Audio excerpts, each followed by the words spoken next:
Hello and welcome to Your Career Revolution presented by the Entrepreneur Source. My name is Mike Toper, and we have got an interesting story to share with you today and some great nuggets of knowledge to drop on you in today's episode.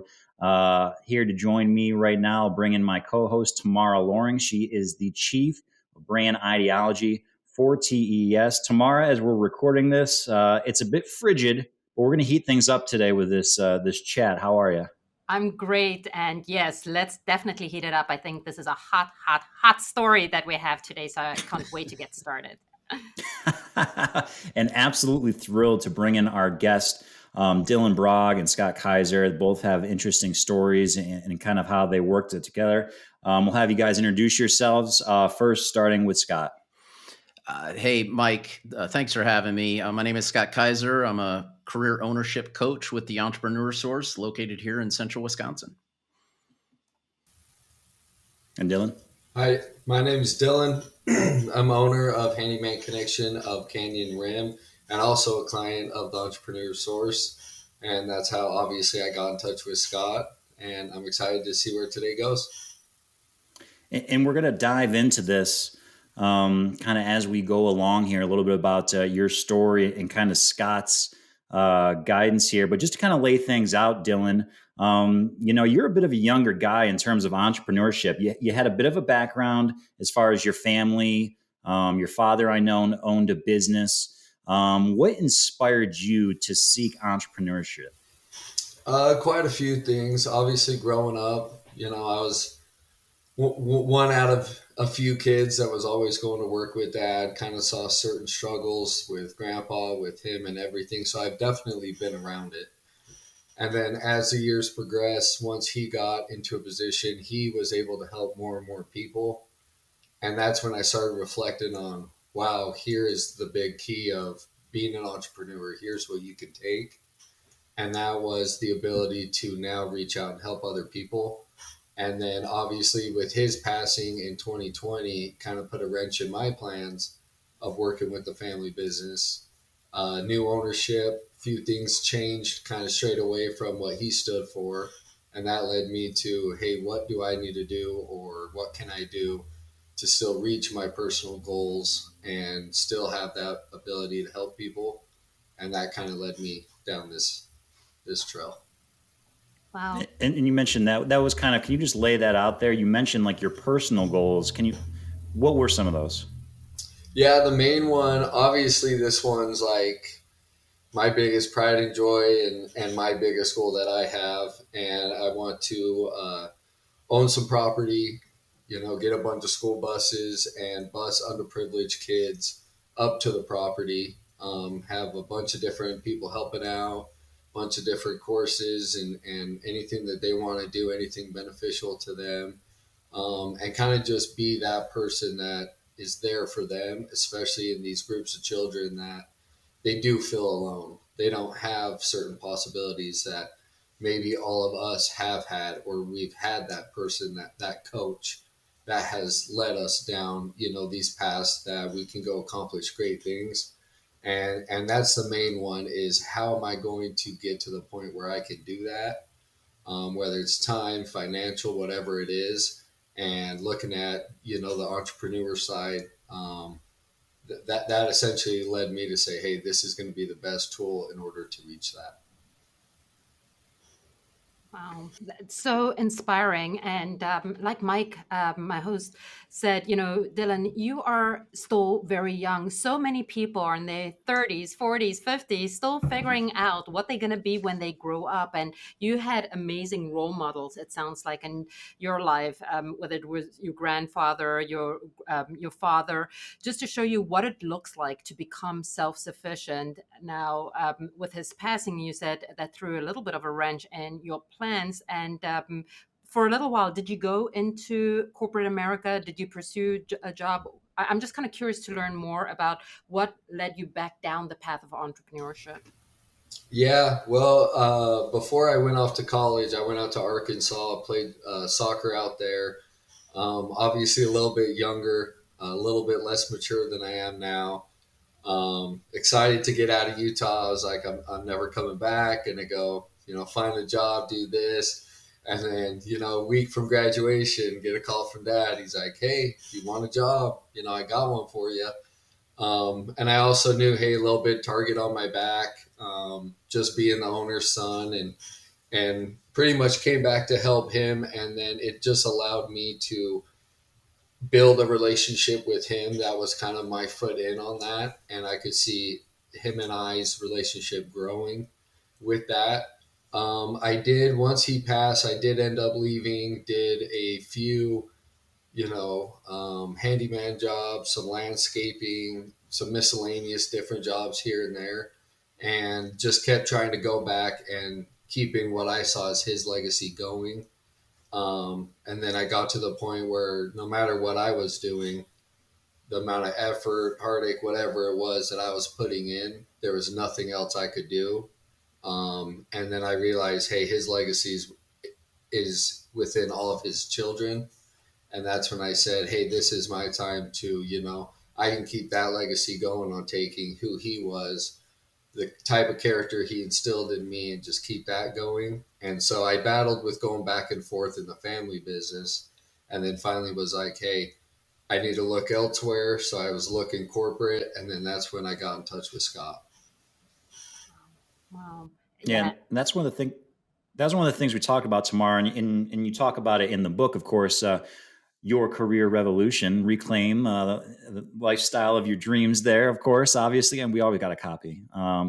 But about the lifestyle, and that was a big thing. And Dylan talked about working with the children, right? Tamara, is the lifestyle, the wealth, and the equity goals, kind of how that aligns. Yeah. I mean, sometimes people think the business is the dream. And what I'm hearing as I'm listening to Dylan's story, and I love it, is his father's legacy lives on through him. His dad planted the entrepreneurial bug in him, but it doesn't just need to be the coffee and water business that his dad was in. It doesn't just need to be one thing. The business can be the vehicle to attain the income, the lifestyle, the wealth, and the equity he desires. So what I love about Dylan's story is that he sees entrepreneurship and business ownership as a way to pursue that dream that he has, to buy more land in Utah, to serve the underprivileged, and serve kids with give them experiences that they've never had before, maybe be a mentor or coach for them, much like Scott was a coach for Dylan, right?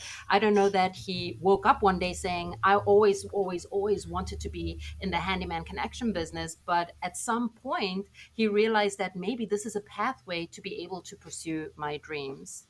Yeah, and I want to ask, and as we bring in Scott once again here, Scott, I want to ask you about connecting with Dylan here, and again, Dylan talks about coming from a background where he saw his family's business, and then he sought entrepreneurship.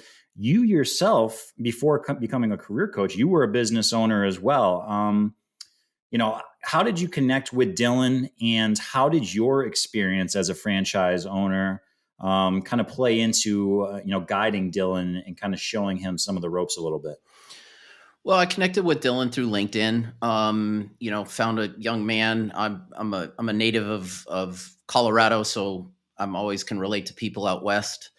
And we made a great connection. And I think when Dylan came onto that first call, which, if I correct me wrong, was in his work van on the side of the road, and he, I think kind of like a lot of clients thought I was maybe a job recruiter or a headhunter of some kind. And I just really got to know him a little bit better. And once we started diving into his story, his past, his legacy, we talked about business ownership and finding that point of clarity.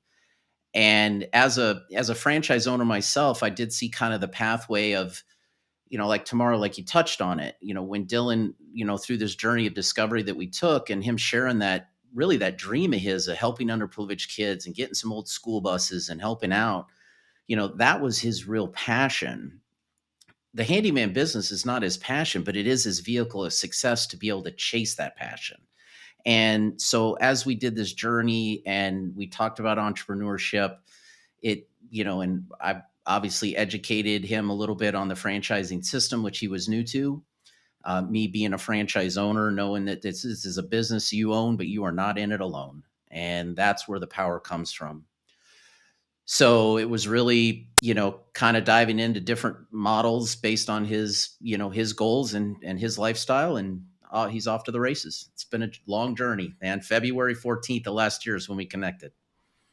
Oh my gosh, I love that. And if I could add to that, right, Dylan, you probably saw, the challenges entrepreneurs face having their own business, having to figure out things themselves. So some people actually, that's the last thing they want to do.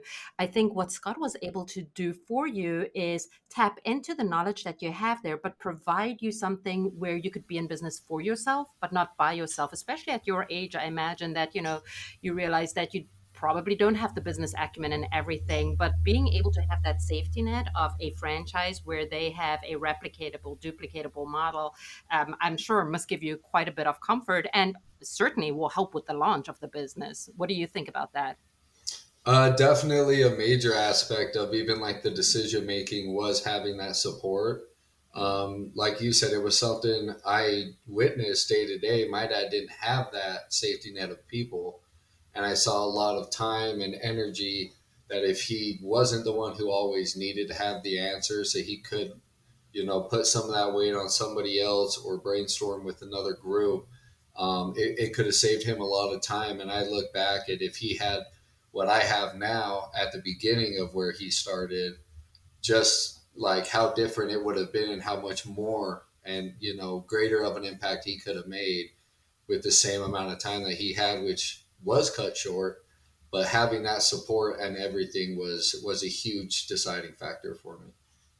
I'm not sure if we ever said it too. We keep referencing how Dylan being a younger guy in the entrepreneur business. When you got into your business that you're in now, as Scott pointed out, coming up on a year. How old were you? When we started talking, I was 20, 28, 27. Yeah, yeah, because I'll turn 29 in a couple months. So yeah, around 27 probably. Wisely So on yeah, your years. Yeah.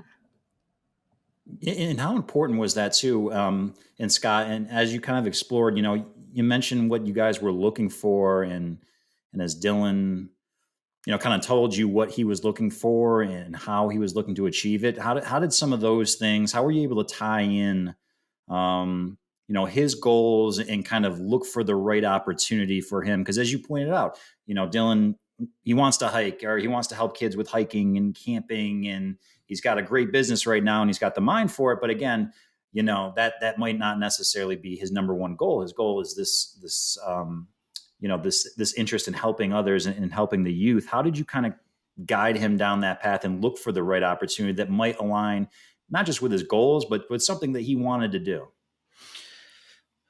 Really, to be honest with you, Mike, it was really just a lot of listening, um, finding out exactly what he was good at, what he not necessarily was passionate about, but something that he could wake up every morning and enjoy to do. Lots of connections that he had with the Utah community. We looked at lots of businesses. A lot of them were revolved around home services, and the power of having a coach is letting the client eh, take that journey on their own and be able to ask the questions to different business models and then connect back with me to understand, what did you learn, what did you like, didn't you like, is this something that you could see yourself doing every day? And we did look at quite a few business models, and we actually took a pause for a couple months and circled back. And that's when I talked to him about a handyman business, and I could just see, as he was in his van in a canyon on his iPhone, I could see it kind of, oh, that's something that I could see myself possibly doing and being able to manage a team. And ultimately he made that decision. But really, it was his journey to explore different avenues. It was just me to kind of support him along the way to see, is this really going to meet your income, lifestyle, wealth, and equity goals? And Tamara, that's just like, again, from your career revolution, the book Reimagine and Reclaim the Life of Your Dreams. I think you touched on it. That's kind of what they talk about in chapter 5, right? The business and kind of the dream for yourself? Yeah, one of the things we touch on in chapter 5 is exactly that the business does not necessarily equate the dream, but many people have this conception that I'll have to find my dream job or the dream business, and not realizing that it's part of the journey, that there may be multiple vehicles out there. Entrepreneurship doesn't come in just one flavor, right?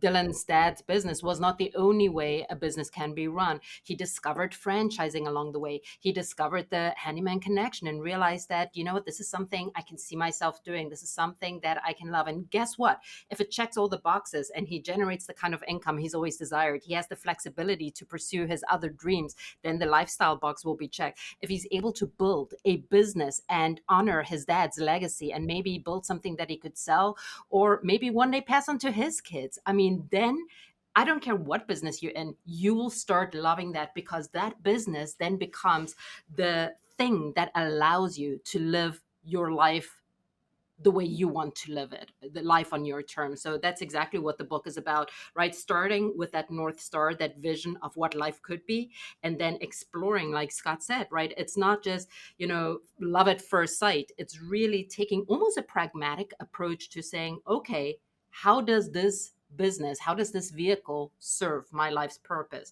And if it doesn't, maybe I haven't found the right thing yet. So I'm not at all surprised. Scott has heard this many, many times before, but when our clients give themselves permission to have an open mind, 95% of the time, if they end up in a business, they end up in something completely different than they would have expected initially. And I'm sure this is the fact or the case here for Dylan too. So, what gets me giddy is thinking maybe back a year or two where you were at in your life and looking at where you are today, right? You probably couldn't have imagined that this is what you would be doing, or even sitting on a podcast with us today talking about this journey. Not from the van, at least. At least he's in a room today. Right. There you go. So we're a year in, or you're a year in now, Dylan. So kind of how has everything been going with the business and kind of your goal of achieving what you wanted to? Yeah, it's been really good. It's crazy. I think it's just been that long. Just a lot of knowledge coming in. I've heard the expression "drinking from a fire hose," and this last year, that definitely makes a lot of sense to me. It's been really good though. Have conference coming up, onboarding a few more people and everything else like that. Definitely excited for this year. Getting some new vehicle wraps and some other material out there, kind of get into the community a bit more. So it's very exciting. And I couldn't have thought looking back, hey, this is where I'm going to be. Like you guys said, sitting in a room doing a podcast, talking about my company. Like that's wild to me. Well, as we wrap things up here, Dylan, that's fantastic to hear. And for you, Scott, what advice or recommendations would you have for somebody? We do these podcasts and we talk to these entrepreneurs, and like I said, you can look for a change of career, look for a different opportunity for any different type of reasons, but whether that's for career burnout, or in this case, just looking to facilitate your lifestyle. If somebody's looking to make a change, you're looking for a different opportunity, what advice would you have for them? It's a great question. Really what it comes down to is, as kids, we used to dream all the time. And as we got older, we just stopped dreaming. We really did. And it's time for us to start dreaming again. We come out of college and we're ingrained to get a job, get a corporate job. And that's what we've been kind of trained to do. But there's so much more opportunity out there. And it is a very complicated and scary space to do alone. And that's kind of where a coach steps in. Let's guide that path. Let's find that point of clarity. The number one thing in anybody's life that's the most important is just making a decision. If Dylan decided not to answer my LinkedIn message, almost a year ago, where would he be right now? He wouldn't be on this podcast. I can tell you that. It was just about being able to step outside that comfort zone, have an open conversation, and explore other opportunities. And hey, I'm here to tell you, there may be another opportunity in a W-2 job. That's great, but you owe it to yourself, to dream, but dreams without goals are just dreams. So let's get aligned. Let's have a conversation, do it in a safe space, and really explore what is next for everyone's life. It's a short time we have on this planet. Let's not waste it. Well, hiking and camping in Utah, that's a darn good way to do it. I know that. T, any closing thoughts? Gosh, I mean, Scott said it so well. So it just reminds me of give yourself permission to dream like when you were a kid, and you'll be amazed at what possibilities present themselves. So thank you, Scott. Thank you, Dylan. It's been an absolute honor and a privilege to have you on our show today. Likewise. Thank you. All right, that'll wrap things up. We appreciate you guys for listening. Once again, Dylan Brog, Scott Kaiser, for my co-host, Tamara Loring, the Chief of Brand Ideology for TES. My name is Mike Toper, and have a good one.